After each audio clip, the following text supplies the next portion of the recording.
आज के मेहमान। इस कार्यक्रम में आज हम आपको सुनवा रहे हैं रंगमंच और फिल्म अभिनेत्री गीतांजलि कुलकर्णी से रेणु चतुर्वेदी की बातचीत का भाग पहला। दोस्तों नमस्कार। आज के मेहमान में हमारे मेहमान लगभग हर विधा के होते हैं। फिल्मी दुनिया से लेकर मनोरंजन की अन्य विधाओं के साथ साथ साहित्य और यहाँ तक कि हमने प्रयास किया कि तकनीक क्षेत्र के भी लोग इसमें आएं और उस क्षेत्र की भी जानकारी हम सबको मिले, और हमने कोशिश की और जाहिर है कि बहुत हद तक सफल भी हुए। दोस्तों लेकिन आप ये ना सोचिएगा कि आज कुछ ऐसे ही क्षेत्र का कोई आने वाला है, बल्कि आज फिर हम फिल्म दुनिया की तरफ आ गए हैं। यहाँ पर भी बहुत सारी विधाएं हैं, जैसा कि चाहे वो गीतकार हों, संगीतकार हों, गायक हों, गायिका हों, निर्माता, निर्देशक, और फिर जाहिर है कि आपके पसंदीदा तो होते हैं हीरो हीरोइन। तो बात अगर हम करें अभिनय के क्षेत्र की, फिल्म जैसे ही हम देखते हैं तो हम सीधे सीधे सोचते हैं कि कौन उसमें अभिनेता है, कौन मुख्य अभिनेत्री है। लेकिन उसके साथ साथ साथियों, आपने भी देखा है और आप याद भी रखते हैं कि बहुत सारे ऐसे चरित्र अभिनेता अभिनेत्री भी होते हैं जो बरबस हमारा ध्यान अपनी तरफ खींच लेते हैं और पूरी फिल्म देखने के बाद भी वो याद रह जाते हैं। भले ही उनकी भूमिका बहुत थोड़ी सी हो, बहुत छोटी सी हो, लेकिन सशक्त होती है। ऐसे अभिनय वाले कलाकार बहुत हैं। दोस्तों एक बात ये भी है कि अक्सर हम उन्हें उनके नाम से नहीं जानते। जाहिर है कि हीरो हीरोइन का नाम तो हम सबकी ज़बान पर रहता है, लेकिन ऐसे जो कैरेक्टर जिनको जीते हैं उनका नाम अक्सर हम नहीं याद रख पाते या हम मालूम भी नहीं करते। बल्कि आपने भी ज़रूर ये ध्यान दिया होगा कि ऐसे अभिनेताओं की या ऐसे अभिनय कलाकारों का नाम हम उनके उस चरित्र से जानते हैं जो उन्होंने जिया होता है, चाहे वो नाटक हो या फिल्म हो या कह सकते हैं धारावाहिक हो। ऐसे ही बहुत सारे कलाकारों को आपने इस कार्यक्रम में सुना, तो आप समझ गए ना कि आज हमने ऐसे ही एक कलाकार को बुलाया है, गीतांजलि कुलकर्णी। देखते हैं कि कैसे कैसे इनकी यात्रा आगे बढ़ी, कैसे कैसे रंगमंच में इन्होंने काम किया और धारावाहिक में काम किया, फिल्मों में काम किया, क्या इनके अनुभव हैं। हम सबसे पहले स्वागत कर लेते हैं गीतांजलि कुलकर्णी जी का। थैंक यू नमस्ते। रेणु जी, बहुत बहुत शुक्रिया, आपने मुझे यहाँ बुलाया। Thank you so much. अब जब विविध भारती में आई हैं आप, तो विविध भारती के बारे में, या यूं कहें कि विविध भारती से आप कब से जुड़ी हैं, वहीं से शुरुआत करते हैं। बचपन से, क्योंकि हम सुबह जब स्कूल में जाते थे, मुझे याद है ये विविध भारती है, वहाँ से हमारे दिन की शुरुआत होती थी जी। और मेरी जो माँ है वो बहुत ही पुराने गाने पसंद करती हैं, तो मुझे जो शौक लगा गानों का या फिल्मों का वो मेरी माँ की वजह से ही है जी। और उनकी वजह से हम बहुत रेडियो सुनते थे। Vividh Bharati was the only thing, क्योंकि वही हम घर पे होता था, तो बिल्कुल फैन है हम विविध भारती के बहुत बचपन से। सुनकर बहुत अच्छा लगा। एक तो बात है ना गीतांजलि जी, जैसे कि 1957 से शुरू हुआ ये जो संस्थान है, या यूं कहें कि एक पूरा टीम वर्क है जिसकी बदौलत हम यहाँ तक आए, एक लंबा सफ़र हमने तय किया, यानी कि विविध भारती ने। और जब इस तरह से उसकी प्रशंसा करने वाला कोई मिलता है तो बिल्कुल मन आह्लादित हो जाता है। और ख़ासतौर से इसलिए अच्छा लग रहा है कि चलिए आपकी माँ सुनती थी, लेकिन आप यानी कि ये नई जनरेशन भी, नई पीढ़ी भी सुनती है, तो बहुत अच्छा लगता है। और आप ऐसी अकेली नहीं हैं, ऐसे हमारे बहुत सारे और भी मेहमान आए जिन्होंने इस तरह के अपने उद्गार व्यक्त किए, विविध भारती के प्रति अपना स्नेह हमारे सामने प्रकट किया। तो गीतांजलि जी, लगता है ऐसा कि यहाँ पर कुछ रिकॉर्डिंग जो है, जो हमने की थी, उसको सुनवाते हुए चले। ऐसे एक बार श्रोता फिर से यादों के गलियारे में चलेंगे और सुनेंगे जो रिकॉर्डिंग वो सुन चुके हैं। वैसे तो बहुत सारे लोगों ने तारीफ की है, खुश हुए हैं कि विविध भारती में वो आए जिसको कि बचपन से सुनते आ रहे थे, बहुत स्नेह करते हैं, मुरीद हैं विविध भारती के, बहुत कुछ सीखा है। कुछ लोगों की जो भावनाएं हैं वो यहाँ सुनते हुए चले आगे। देव नेगी की भावनाएं विविध भारती के बारे में। मुझे ये याद आ रहा है कि मेरे पास एक छोटा सा रेडियो होता था उस टाइम पे। एक्चुअली मैं गांव से बिलोंग करता हूँ, उत्तराखंड के एक छोटे से गांव से, तो केबल बहुत लेट आया था उस टाइम पे। तो जब केबल भी आ चुका था, उस टाइम पे DD1 आता था, तो जब ये चीज़ें आ रही थी तो रेडियो से इतना मुझे प्यार हो गया था, इतना लगाव हो गया था, क्योंकि सिंगिंग करनी थी मुझे इन फ्यूचर, और उसमें गाने एक ही वही जरिया था मेरे पास, क्योंकि पैसे नहीं होते थे CD खरीदने के लिए उतने ज़्यादा, और माँ बाप भी उतना नहीं देते, तो एक माध्यम था रेडियो ही, कि जिसके जरिए हम नए पुराने सब किस्म के गाने सुन सकते थे और कहीं ना कहीं बॉलीवुड से जुड़ सकते थे, अपने आप को जोड़ सकते थे। जो भी आता था वो इतने प्यार से हम सुनते थे उसको, मतलब अपनाते थे। आजकल तो लोगों के पास टाइम नहीं है, गाने इतने सारे हैं बट उनको सुनने का टाइम नहीं है। उस टाइम पे हमारे पास बहुत कम चीज़ें थी उपलब्ध, जैसे टेप हो गया, उस गाने उसके कैसेट्स भी पुराने हो जाते थे, तो उसमें नए पुराने गाने हम उसी के माध्यम से सुनते थे। मुझे जयमाला याद आता है, मुझे आज के फनकार याद आता है, हो हो हो हो हो हो हो, आज के फनकार। त्रिवेणी था, अपना बाइस्कोप की बातें थी। बचपन में किशोर कुमार जी और मोहम्मद रफ़ी साहब के गाने बहुत आकर्षित करते थे, और तब मुझे कीड़ा भी हो गया था सिंगर बनने का कि मैं भी सिंगर बनूंगा बड़े हो गए। तो इन्हीं लोगों को आइडल मान के इन्हीं के गानों में रियाज़ कर करके मैंने कोशिश की कि मैं भी चलो प्लेबैक सिंगर बनूंगा एक दिन। क्योंकि हमारा कोई म्यूज़िक का बैकग्राउंड तो था नहीं प्रॉपर, उसकी हमने सीखा या शिक्षा ली। तो पिक्चर के जो गाने होते थे वो कठिन भी होते थे, कुछ कुछ बहुत ज़्यादा सरल भी होते थे, बट वो दिल तक लगते थे, तो इसीलिए उसके लिए ज़्यादा प्रेम था मेरा। और हम तो जो भी मेरा आर्ट है वो नेचुरल, बाद में मैंने सीखा वो बात अलग है, बट बचपन से जो गाने सुने हैं, पुराने नए गाने जो भी सुन के ही जो हमने सीखा है। कुछ शब्द प्रतिभा सिंह बघेल के।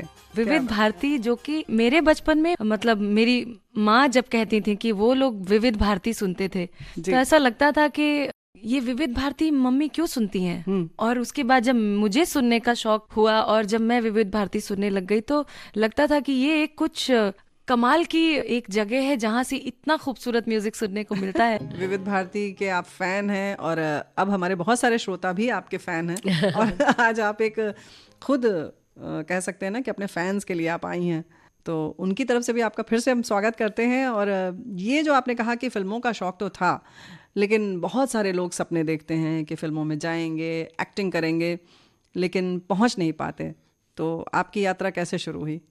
मैं मराठी हूँ, और मराठी जो मिडिल क्लास है वो बहुत नाटक देखता है जी। और हमारे जो गणपति उत्सव होते हैं उसमें भी हम नाटकों का प्रदर्शन करते हैं। तो बचपन से उसकी मतलब आदत थी नाटक देखने की और करने की, और अच्छा भी लगता था वो। एक जो एनर्जी होती है नाटक करते समय, रिहर्सल्स करते समय, उसमें बहुत आनंद आता था।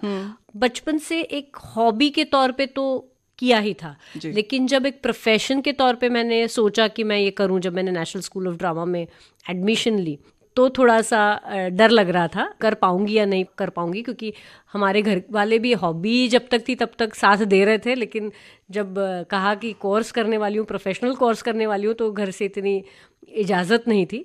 लेकिन थैंकफुली मुझे लगता है नाटक का जो मेरा फाउंडेशन है वो मुझे आज भी उसका उपयोग हो रहा है, उसके वजह से मैं फिल्में या एक्टिंग का जो मेरा करियर है वो कर पाई हूँ, उसी ने मुझे ग्राउंडेड रखा है, मैं कहूँगी।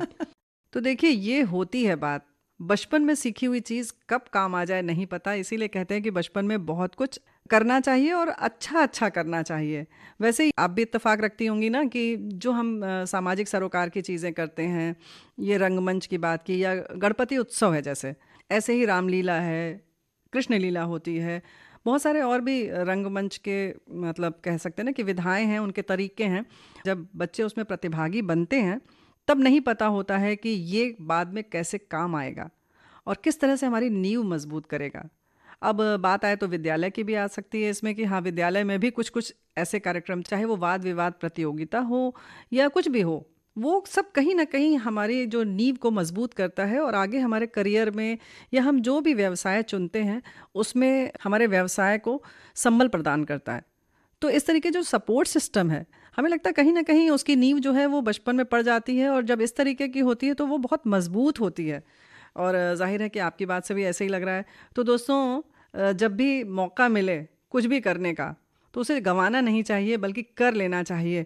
और बच्चों में भी ऐसे संस्कार डालने चाहिए कि जो भी समाज में हो रहा है, जो हमारे यहाँ परंपरा चली आ रही है या जो रीति रिवाज हैं, जो भी होता आ रहा है, पारंपरिक चीज़ें हैं, वो कहीं ना कहीं इसीलिए हैं कि वो हमारे व्यक्तित्व में चार चांद लगा देती हैं। हाँ। जब परिवार में विरोध था, बल्कि यूं कहें कि सहयोग नहीं था, समर्थन नहीं था, फिर कैसे गई आप?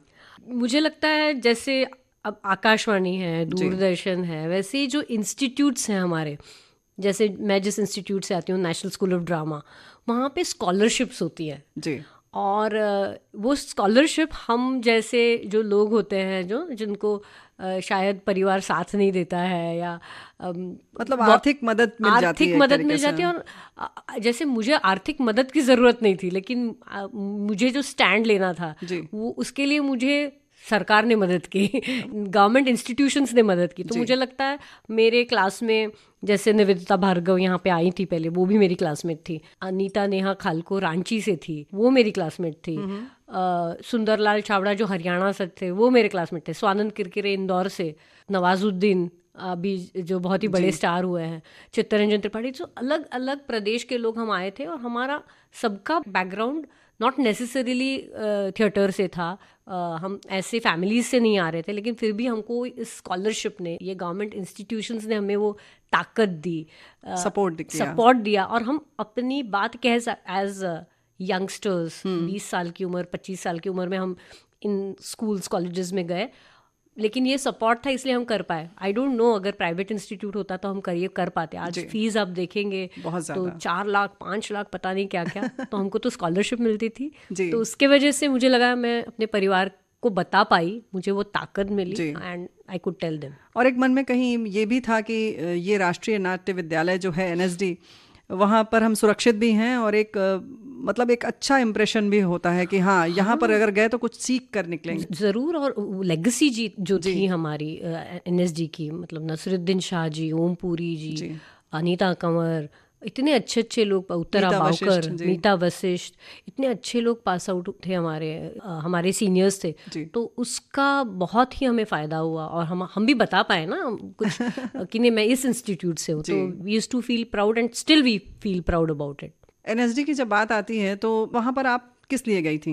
एक्टिंग के लिए गई या कुछ और सीखने गई थी? नहीं, शुरुआत में मैं जब मैंने एडमिशन ली तो मेरा मन था कि मैं डायरेक्टर बनूं और डिज़ाइन सीखूं, लेकिन जब कोर्स कर रही थी तब मुझे लगा नहीं, मुझे एक्टिंग करके ज़्यादा मज़ा आ रहा है। अच्छा। तो पहले साल के बाद हमको डिसाइड करना होता है कि हम किस डिपार्टमेंट में जाएंगे। तो मैंने डिसाइड किया कि मैं एक्टिंग ही करूँगी, क्योंकि मुझे लगा उसमें मुझे करने के लिए ज़्यादा चीज़ें हैं रादर दैन डायरेक्शन और डिज़ाइन। और मुझे लगता है आई एम वेरी हैप्पी कि मैंने वो डिसीजन लिया, क्योंकि जिस तरह का जो ट्रेनिंग था एक्टिंग में जो दिया गया, उससे मेरा फाउंडेशन बहुत स्ट्रॉन्ग हुआ। और उसकी वजह से आगे जो मैंने काम किया मराठी थिएटर में या हिंदी थिएटर में, और अभी जो मैं स्क्रीन पे काम कर रही हूँ, उसके लिए मुझे बहुत मदद हुई, as not just as an artist, as a human being. जो एक फिलॉसफी मुझे समझ में आई, जो एक काम करने से ना, एक फिजिकल लेबर से आपको जो एक चीज़ें समझ में आती है, व्यावहारिक ज्ञान जो कह सकते हैं, प्रैक्टिकली आपने किया और उसकी थ्योरी भी उतनी ही पढ़ी आपने, तो वो सब जो है उसका बहुत फ़ायदा हुआ। और मैं वही कह रही हूँ, जो 3 साल थे नेशनल स्कूल ऑफ ड्रामा के, not just as an actor, एक इंसान के तौर पे जो मुझे सीखने को मिला है, वो आज मैं 50 साल की हूँ, मैं 20 साल की थी जब मैंने national School of drama join किया था, तो आज तक वो मुझे मतलब उसका बहुत फ़ायदा हो रहा है। चलिए, ये तो आपने कहा कि आपने बहुत कुछ सीखा, लेकिन वहाँ की कुछ कह सकते हैं कि शैतानियाँ कहें या मनोरंजन के लिए क्या करते थे? क्योंकि सभी गाने बजाने वाले, सभी एक्टिंग करने वाले, तो कैसे दिन गुजरता था? या कुछ मन लगाने के लिए या एंजॉयमेंट के लिए क्या करते थे? हम तो पूरा दिन हमें, मतलब हम रेसिडेंशियल कोर्स है, तो हम सुबह 8 बजे से जो काम पे लग जाते थे, वो शाम को 7-8 बजे तक काम ही करते थे। बाद में असाइनमेंट्स होती थी, तो जो क्लासमेट्स थे उनके साथ ऐसे हो गया ना, आज भी अगर हम बहुत दिनों तक, सालों तक नहीं मिलते हैं, तभी ऐसे लगता है कि हम उनको पूरी तरह पहचानते हैं और वो हमको पूरी तरह पहचानते हैं। क्योंकि वो कहते हैं ना, we used to eat, drink, sleep, theatre. तो इतना वो एक एंसेम्बल जो हमारे क्लास का था, एक जो ग्रुप था, वो इतना स्ट्रॉन्ग था, इतने ही उसमें झगड़े होते थे, बदमाशियाँ होती थी, प्यार होता था, ब्रेकअप्स होते थे, सब होता था, लेकिन बहुत ही वो 3 साल महत्वपूर्ण थे हमारे लिए। और बहुत सीखा मैंने, मतलब जैसे स्वानंद से, निवेदिता से, इनसे मैंने, झिलमिल हजारिका हमारी एक दोस्त हैं, एसमीज, ये सब बहुत अच्छा गाते थे, तो उनसे इतने मैंने गाने सीखे। बस यही गाने वाली जो बात आ गई ना, तो यहीं पर हम चाहते हैं कि या तो आप गाना सुनाएं या हम सुना दें आपको, लेकिन पहले तो आप सुनाइए थोड़ा सा उस समय का कुछ अगर याद हो, NSD के समय का। एक्चुअली स्वानंद का बहुत ही मतलब उस समय मैंने स्वानंद से बहुत चीज़ें सीखी, और उसने एक गाना सिखाया था जो कुमार जी का गाना था, और वो बहुत क्लोज थे कुमार जी से, स्वानंद के माता पिता उनसे सीखते थे गाना जी। तो उसकी वजह से उन्होंने, कुमार गंधर्व जी, हाँ कुमार जी गंधर्व, स्वानंद इंदौर से है, तो इसकी वजह से उन्होंने एक गाना सिखाया कुमार जी, जो उसको सिखाते थे, और मैं I feel very fortunate about it. तो वो गाना मैं थोड़ा सा आपको जरूर तमे तो गवेरा का पूत, गणेश तम बिन घड़ी ना सधे, तम बिन घड़ी ना सधे, तम बिन घड़ी ना सधे। वाह वाह वाह वाह, क्या बात है। तो ये गाना स्वानंद ने सिखाया था और मुझे पहली बार लगा कि मैं गा पाऊंगी। तब तक मैं थोड़ा बहुत गाती थी लेकिन मुझे अंदाज़ा नहीं था, लेकिन एनएसडी में मेरे क्लासमेट्स के कारण, हमारे जो टीचर्स थे उनके कारण मैं थोड़ा बहुत गाना गा पाई, सीख पाई, और उसके वजह से मैंने अभी जो बाद में नाटक किए उसके लिए मुझे बहुत फ़ायदा हुआ उसका। गीतांजलि जी, हम बात कर रहे थे कि राष्ट्रीय नाट्य विद्यालय में सुबह 8 बजे से आप लोग मतलब पूरा ही कहते हैं अभिनय, खाती पीती पहनती ओढ़ती थी, अभिनय अभिनय अभिनय। तो ऐसा क्या है कि पूरे दिन सीखना पड़ता है और 3 वर्ष तक यही सीखते रहते हैं? तो क्या क्या अभ्यास करवाया जाता है?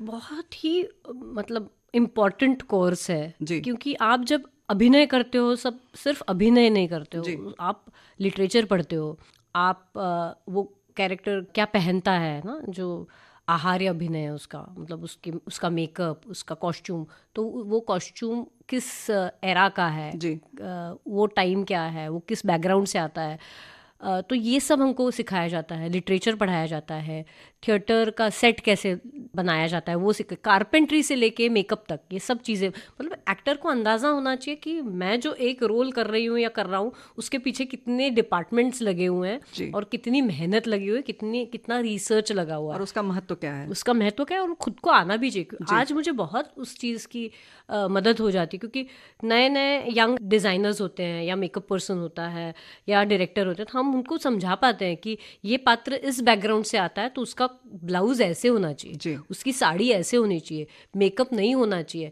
तो ये जो छोटी छोटी भी चीज़ें हैं वो ऐड करती हैं। या मैं किस तरह के बर्तन इस्तेमाल करूँगी, या अगर मैं पुलिस ऑफिसर हूँ और वो इस एक पर्टिकुलर तबके से आती है वो पुलिस ऑफिसर, तो मैं यहाँ पे क्या कहते हैं पूजा का ये वो होता है, वो बांधूंगी या नहीं बांधूंगी, मौली बांधूंगी कि नहीं, मौली बांधूंगी कि नहीं बांधूंगी, ये सब चीज़ें हैं। या बंधी हुई है तो निकालना है कि नहीं निकालना कब निकालना है, कब डालना है। पीरियड फिल्म करते हैं, जैसे मैंने एक मराठी में फिल्म की थी आनंदी गोपाल नाम की, उसमें वो विधवा होती है जो ये पहनती है, अलग किस्म का कॉस्ट्यूम होता है, तो वो कैसे ड्रेप करना है वो मुझे पता था। तो ये सब चीज़ें यंगस्टर्स को नेचुरली नहीं पता होंगी, तो हमने ये सीखा हुआ है इसलिए हम जानते हैं, तो वो हम एडिशन भी तो ये सब हमको सिखाया जाता है पूरे दिन में। तो आपको खुद पता होता है कि हमें कैसे बैठना है, हमें क्या पहनना है, हमें कैसा मेकअप करना है, करवाना है बल्कि, लेकिन करवाना है तो खुद पता रहता है, तो जाहिर है कि सपोर्ट हो जाता है, है ना? हर वक्त जो सामने आपके है वो इतना विशेषज्ञ हो, एक्सपर्ट हो, जरूरी नहीं है और पॉसिबल भी नहीं है। मतलब नए नए बच्चे आएंगे, काम करेंगे, तो अगर आपका एक्सपीरियंस है, अगर आपने सीखा है तो आप उनसे वो एक्सपीरियंस शेयर करते हो। हमने भी किसी से सीखा हुआ है। और एक बहुत महत्वपूर्ण बात सिखाई जाती है, वो है इतिहास। मतलब कला का जो इतिहास है वो बहुत ही महत्वपूर्ण है। कोई भी जो आर्टिस्ट है उसको समझना, पहली बार हम कुछ कर रहे हैं ऐसा नहीं होता है। जैसे हमने एक बहुत ही जो महत्वपूर्ण नाटक माना जाता है डॉल्स हाउस नाम का, इब्सेन का नाटक है, जो जिनको फादर ऑफ मॉडर्न प्लेज कहा जाता है। तो वो 1895 में लिखा हुआ था नाटक, और आज भी वो कैरेक्टर है और वो जो नाटक है वो रेलेवेंट है। तो ये जानना बहुत ज़रूरी होता है कि इतिहास क्या है, कला का इतिहास क्या है, पेंटर्स ने क्या काम किया, स्कल्प्टर्स ने काम क्या किया हुआ है, लिटरेचर में क्या लिखा हुआ है। तो ये सब नेशनल स्कूल ऑफ ड्रामा ने हमें दिया, ये सिखाया, और उसके वजह से, और हमारे टीचर्स बहुत ही अमेजिंग टीचर्स थे। निभा जोशी करके एक मैम थी, वो हमें आर्ट हिस्ट्री पढ़ाती थी। रॉबिन दास जो अभी बहुत अच्छे एक्टर हैं, बहुत अच्छे किरदार निभा रहे हैं वो फिल्मों में, वो हमें डिज़ाइन सिखाते थे, हमको मास्क सिखाए जाते थे। हमारे कारपेंट्री के सर थे, वो हमको कैसे कारपेंटर, हमने मतलब बकायदा लकड़ी काटना, चीरना, आरी चलाना, हथौड़ा वगैरह सब यूज़ करके हमने स्टेज का सेट बनाया हुआ है। इंजीनियरिंग ड्राइंग किया हुआ है ना, मतलब पर्सपेक्टिव क्या, थिएटर में मतलब लाइट कहाँ से आएगी, कैसे होगा, प्लान क्या होगा, बर्ड्स आई व्यू क्या होता है, लाइट कौन सी लगेगी, पैरेलल कनेक्शन, ये सब हमने सीखा हुआ है। तो उसका बहुत बहुत ही फ़ायदा होता है as a person and as a theatre artist. तो इतनी सारी चीज़ों के साथ आपने जम के पाँव रखा रंगमंच पर, तो कौन सा फिर प्ले आपने किया?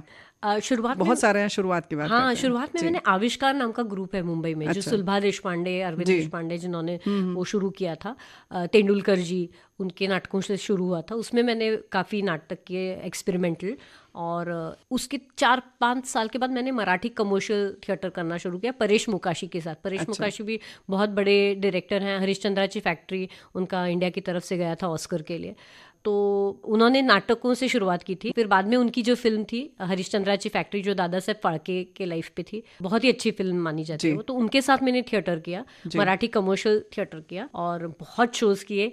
मैंने एक साल में 365 शो किए एक नाटक के। बोम्बिलवाड़ी नाम का नाटक था हमारा, क्या बात है। और लग्न कल्लोळ नाम का नाटक था, 2 नाटक के।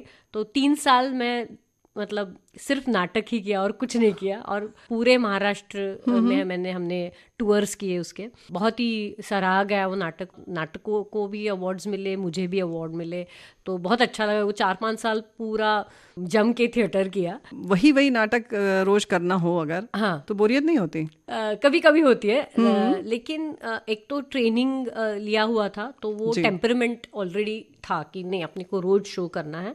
और दूसरी बात यह है कि आप जैसे क्लासिकल संगीत में आप रोज वही रियाज करते हो या बहुत बार वही राग गाते हो, थिएटर क्लासिकल नहीं है, लेकिन वो प्रैक्टिस ज़रूरी होती है। तो मुझे वही लगता है, वो रियाज ज़रूरी है। वही चीज़ करने से एक जो आपका मंझ जाते हैं, हाँ, आप मंझ जाते हैं, आपकी हुकूमत आती है उस क्राफ्ट पे, वो बहुत ज़रूरी होता है। और वो मुझे मिला इन नाटकों के वजह से, क्योंकि 500 बार अगर आप वही लाइन बोल रहे हो।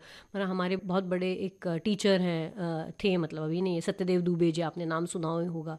तो वो कहते थे 1000 बार जब आप लाइन बोलते हो तब वो लाइन आपकी होती है। तो आप वो जो प्रैक्टिस है ना, वही चीज करने की, नींद से भी उठो तो आप वो लाइन बोल सकते हो, नींद से भी उठो तो आप वो शो कर सकते हो, उतने ही भाव के साथ, उतने ही अंदाज में। हाँ, मुझे एक्सपीरियंस मराठी कमर्शियल थिएटर करते हुए मिला, और बहुत ही मतलब क्या कहते हैं, वो अलग ही दुनिया है जो आपको, मतलब हमारे शोज, हम ट्रैफिक में अटक जाते थे, लोग रुके रहते थे हमारे शोज के लिए। अच्छा। और हम आते थे और जो हमारी बस होती थी उसी में हम मेकअप करना शुरू कर देते थे। अच्छा। नासिक में शो है और बाद में दादर में शिवाजी मंदिर में शो है। ट्रैवलिंग में अटक गए हैं ट्रैफिक में, हमने बताया कि ट्रैफिक में अटक गए कलाकार, आप रुकोगे? तो लोगों ने कहा हाँ हम रुकेंगे। अच्छा। हम गए हैं, वहीं पे ब्रश वश किया फटाफट थिएटर में ही, और जाके स्टेज पे आधे घंटे में तैयार हो गया। अच्छा। नाटक किया। तो ये सब एक्सपीरियंसेस जो थे, जो रात में ठंड में ओपन एयर में कोकण में शो कर रहे हैं या जलगांव में शो कर रहे हैं, बहुत ओपन एयर में भी, क्योंकि कुछ थिएटर्स जो होते हैं उसमें वहाँ पे, और ये मैं बात कर रही हूँ 2001 की, तो तब हर जगह वैसे अच्छे थिएटर्स नहीं होते थे, तो मेकशिफ्ट थिएटर्स होते थे, वहाँ पे जाके शोज किए, विदर्भ में जाके शोज किए हैं। तो बहुत ही अलग अलग अनुभव, बहुत अनुभव, और उससे जो आपको सीखने को मिलता है ऐसे अनुभवों से, वो आपको कहीं किताबों में नहीं मिलेगा, कहीं नहीं मिलेगा, किताबों में नहीं मिलेगा, किताबों में नहीं मिलेगा या मतलब जो हम शूटिंग्स में नहीं मिलेगा आपको वो अनुभव, वो आपको थिएटर करके ही मिलेगा। मुझे लगता है थिएटर का अनुभव बहुत जरूरी है एक्टर के लिए, नींव मजबूत हो जाती है बहुत। फिर कभी आपको ये नहीं लगा कि थिएटर में जाहिर है कि उस हिसाब से उतना पैसा नहीं है, उतना ग्लैमर नहीं है, तो सिर्फ फिल्मों में ही जाएं, ऐसा कभी नहीं मन में आया? शुरुआत में बिल्कुल ही ऐसा नहीं लगा, क्योंकि मैं जब ढूंढ रही थी नेशनल स्कूल ऑफ ड्रामा से आने के बाद काम ढूंढ रही थी, तो मुझे समझ में आया कि फिल्मों में जाना बहुत मुश्किल है और वो जो वर्ल्ड है वो भी अलग है। तो मुझे लगा कि, और मैं टीवी नहीं करना चाहती थी तब। अच्छा। तो इसीलिए मुझे लगा कि मेरे लिए नाटक ही सही होगा, क्योंकि मेरे विचार जैसे हैं उस विचार के लोग मुझे नाटक में ही मिलेंगे। तो इसलिए मैंने I chose theatre. And such कहूँ तो मैं नेशनल स्कूल ऑफ ड्रामा जब गई तब मेरे दिमाग में वही था कि मुझे नाटकों में काम करना है। अच्छा। तो मेरे दिमाग में जो सिनेमा था वो सिर्फ पैरेलल सिनेमा ही था। तब मुझे कमर्शियल जो मेन स्ट्रीम सिनेमा उससे ज़्यादा लगाव नहीं था। I couldn't identify my self, मतलब मुझे नहीं लगा कि मैं कहीं इसमें अपने आप को प्लेस कर पाऊँ। तो मुझे हमेशा जो अट्रैक्शन था वो श्याम बेनेगल जी या गोविंद निहलानी जी या सत्यजीत राय जी की जो फिल्में थी, इससे ही मुझे लगता था कि ये कहानियाँ मैं थैंकफुली फॉर्चुनेटली पिया भैरू पिया मैं जब कर रही थी तब मुझे कोर्ट फिल्म मिली। मतलब मैं खुश नसीब हूँ, क्योंकि मुझे जिस प्रकार की कहानियाँ बतानी है या जिसमें रहना है वही वही मिलता काम है। मुझे मिलता गया। रंगमंच से जुड़ी हुई अभिनेत्री। और दोस्तों हमारे साथ हैं गीतांजलि कुलकर्णी जी। पिया बहुरूपिया की तो बात करेंगे, लेकिन उससे पहले आपको बता दें, जो अभी तक हमने नहीं बताया, कि गुल्लक में आपने इनको देखा है और घर घर में आपकी पहचान शायद इसी से है ज़्यादा। हाँ बिल्कुल, गुल्लक बहुत ही पॉपुलर हो गया। हमको पता भी नहीं था जब हमने किया, तो कोई प्लेटफॉर्म ले नहीं रहा था। तो अभी उसका 4था सीजन हम शूट करने जा रहे हैं। क्या बात तो है। 3 सीजन्स ऑलरेडी हो गए हैं। बहुत ही अगेन ना, बहुत ही ऐसी कहानी है जो हम रिलेट कर पाते हैं, आइडेंटिफाई कर पाते हैं। मिडिल क्लास का जो पूरा अपना जिंदगी है, वैल्यूज, बातें जिंदगी, हैं, अपनी जो रोजमर्रा की अड़चने हैं, वो सब उसमें दिखाई गई है। और वो जो यंग लोग हैं वो भी रिलेट कर पाते हैं, और जो मिडिल एज्ड हैं, बूढ़े हैं, वो भी रिलेट कर पाते हैं। तो वो उसका स्टोरी टेलिंग बहुत ही अच्छा है, जाहिर है। और आपने जैसे कहा कि आप बहुत चूजी हैं, और एक तरीके से आप जहां अपने आप को फिट मानती हैं वहीं जाती हैं। हाँ, मुझे बहुत वो लगता है कि as an artist, as a person also, क्योंकि मैंने शुरुआत में ऐसे काम किए, 1-2 प्लेज किए जिससे मैं कनेक्ट नहीं कर पा रही थी। वो कहानियाँ जो थी मुझे लगा बहुत रिग्रेसिव है। तो मुझे लगा कि मैं क्या ऐसा करना चाहूँगी या खुद ऐसे ज़िंदगी जीऊँगी, नहीं, तो मैं ये कहानी क्यों बताऊँ। ऐसा मुझे हमेशा लगता था। ऐसा? तो मैंने एक नाटक किया था, और वो मैं बिल्कुल ही रिलेट नहीं कर पाई उस नाटक से। और मैं जब भी एंट्री लेती थी तो मुझे लगता था, बाप रे, मैं ये क्यों कहानी बता रही हूँ, क्योंकि वो औरतों के बारे में बहुत ही रिग्रेसिव चीज़ें बता रहा था। तो मुझे लगता है जैसा आमतौर पर नहीं होता है। जनरली उल्टा ज़्यादा मुझे लगता है, जैसे धारावाहिक होते हैं या बहुत सारे नाटक होते हैं, उसमें ऐसे ही दिखाया जाता था। लेकिन मैं वही कहती हूँ, मैं बहुत फॉर्चुनेट हूँ। मैंने परेश मुकाशी जैसे बहुत ही जो बहुत अच्छे अंडरस्टैंडिंग वाले लेखक, दिग्दर्शक है, निर्देशक हैं, उनके साथ काम किया। तो उनका जब अगर भी मैंने कमर्शियल नाटक किया, उनकी कहानियाँ बहुत अलग होती थी। उनके जो स्त्री पात्र थे वो बहुत एम्पावर्ड होते थे और वो कहानी का बताने का उनका नज़रिया भी बहुत अलग था। मतलब जैसे लग्न कल्लोळ नाम का हम नाटक करते थे, उसमें उन्होंने पुराना लिटरेचर लिया था और उसमें से ये शादी का जो बाजार है उसके बारे में कमेंट किया था। क्या बात है। तो एक लड़की है जो काली है, जिसके दांत आगे हैं, उसकी शादी नहीं हो रही है, उसको शादी के बाजार में कैसे बेचने की कोशिश हो रही है ऑलमोस्ट। तो ऐसे मॉडर्न बातों पे नाटक थे।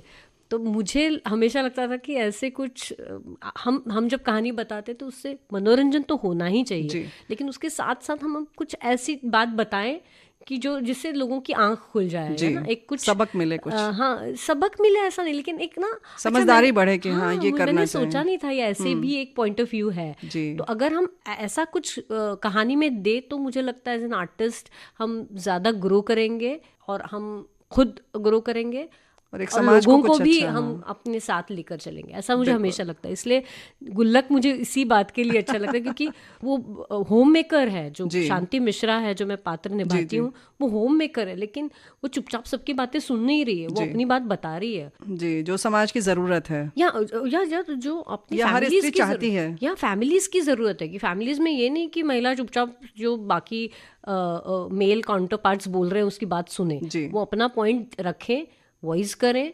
और एक बहुत अच्छी लाइन है, जिस वजह से मैंने गुल्लक स्वीकारा उसको, वो मैं आपको लाइन सुनाती हूँ।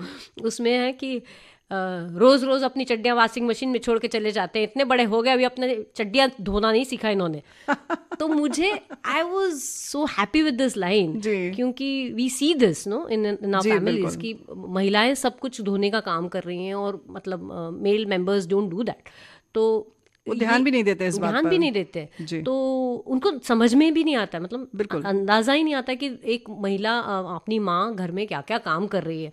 तो वो ये बताती है, वो चुपचाप करती नहीं है जी। शांति मिश्रा का जो पात्र है जी। तो इसलिए I could relate with that character and I wanted her to be shown in portrayed in a particular way. और मुझे जब ये बताया गया तो मैंने ऑफ कोर्स गुल्लक के लिए हाँ ही कर दिया। क्या बात है। तो ये बहुत बड़ी बात है कि आप विषय और जो भी पात्र है उसकी किरदार को समझते हुए ही चुनती हैं, ये बहुत बड़ी बात है। कभी कभी क्या ऐसा भी हुआ कि आपने चुन लिया, उसके बाद आपने खैर बताया कि नहीं कंफर्टेबल होती थी, आपको ख़राब लगता था, तो फिर छोड़ देते हैं आप? नहीं, छोड़ तो नहीं सकते, जब आपका कमिटमेंट है तो आपको पूरा ही करना पड़ता है। लेकिन जिस तरह मैंने आपको एक नाटक के बारे में बताया कि जो मैं नाटक कर रही थी और मुझे बहुत ही अनकंफर्टेबल लगा वो करते हुए, मैंने वो कमिटमेंट तो पूरा किया, लेकिन मैंने वो मेरे लिए बहुत बड़ी सीख थी कि जब मैं अब चुनूंगी कोई काम तो ऐसा ही चुनूंगी जब मुझे लगेगा अंदर से, नो दैट इंस्टिंक्ट आपको पता होता है जब आप पढ़ते हैं कहानी कि ये मेरे विचार से मिलता जुलता है कि नहीं. तो I am very conscious when I read the script, when I meet the people who are making it. मतलब ऐसे नहीं कि कभी कभी कहानी अच्छी होती है, लेकिन जो लोग बना रहे हैं उनके साथ भी आपका एक कुछ मैच होना चाहिए. टीम पूरी जैसी है, हाँ, उनके टेम्परामेंट कैसे हैं, उनके विचार कैसे हैं. जब अब जैसे मैं अतुल कुमार जी के साथ काम करती हूँ, पिया बहरूपिया नाम का जो हमारा नाटक, तो हमारी पूरी टीम इतनी बढ़िया टीम है. हमने जिस तरह से नाटक वो बनाया है, रेसिडेंशियल एक वर्कशॉप किया 1 महीने का कामशेत में जाके, वहाँ पे हमने वो नाटक बनाया. उसके शोज़ ग्लोब थिएटर जो लंदन में है वहाँ पे उसका ओपनिंग हुआ, और हमने पूरी दुनिया में उसके शोज़ किए. 200 से ज़्यादा शोज़ हुए उसके. क्या बात है. पूरे भारत में शोज़ हुए हैं. बहुत ही लोगों को अच्छा लगता है. शेक्सपियर का अडेप्टेशन है जिसमें नौटंकी के कुछ अंश हैं. उसमें से भी आपको कुछ सुनाना चाहूँगी क्योंकि बहुत ही वो मज़ेदार है. 12th नाइट जो कहानी है शेक्सपियर की, उसमें है कि एक लड़की है, वो ऐसे प्रदेश में जाती है जहाँ पे वो मतलब शिप रैक हो जाती है, और वो आती है इस प्रदेश में जहाँ पे उसको डर लगता है. तो वो लड़की के भेस में आती है और राजा के यहाँ काम करने लगती है. तो वो राजा को बहुत नाच के गा के दिखाता है और राजा बहुत खुश हो जाता है. तो उसमें एक गाना है जब राजा उसको बोलता है कि मेरा जो एक प्यार का संदेश है वो मेरी जो प्रेमिका है उसको जाके देना. तब वो संदेशा लेके जाता है जो लड़के के भेस में, और बोलती लाया हूँ संदेशा मोहब्बत भरा है ये, जिसके लिए उसे कह दूं जरा. फिर वो उसको देखता है और कहते खुद खुदा ने बनाई ये तस्वीर है, पार दिल के जो जाए ये वो तीर है, लेकिन रांझा है वो तेरा, उसकी तू हीर है, मेरे राजा की हालत गंभीर है. क्या बात है, क्या बात है. इस तरह से वो संदेशा लेके जाता है और उसको ये सुनाता है. तो आप गाती हैं वहाँ पर, कुछ और उसका खास आपको डायलॉग पसंद है पिया बहुरूपिया का, सुनाएंगे आप? पिया बहुरूपिया में एक बहुत ही सुंदर लाइन्स है, वो अंग्रेजी में है, शेक्सपियर की लाइन्स है, लेकिन द वेरी ब्यूटीफुल. उसमें वो राजा के प्यार में पड़ जाती है और वो बता नहीं पाती क्योंकि वो पुरुष वेश में है. तो उसको समझ नहीं आता कि क्या करूं. तब वो एक सोलोलुकी है उसकी, a blank. She never told her love, she pined in her thoughts and melancholy. She sat like patience on a monument, smiling at grief. Was not that love indeed? ऐसी वो लाइन्स हैं और बहुत ही आपको शेक्सपियर की lines है, तो हम क्या कहें. बहुत पावरफुल डायलॉग, और जाहिर है कि रिहर्सल बहुत करती हैं. आपने जैसे बताया कि नींव आपकी बहुत मजबूत होनी चाहिए. आज के मेहमान, इस कार्यक्रम में आप सुन रहे थे रंगमंच और फिल्म अभिनेत्री गीतांजलि कुलकर्णी से रेणु चतुर्वेदी की बातचीत का भाग पहला. इस कार्यक्रम में तकनीकी सहयोग विनायक तलवलकर का था, संपादन आकांक्षा सिंह का, और प्रस्तुतकर्ता थे जुबैर खान. आज के मेहमान.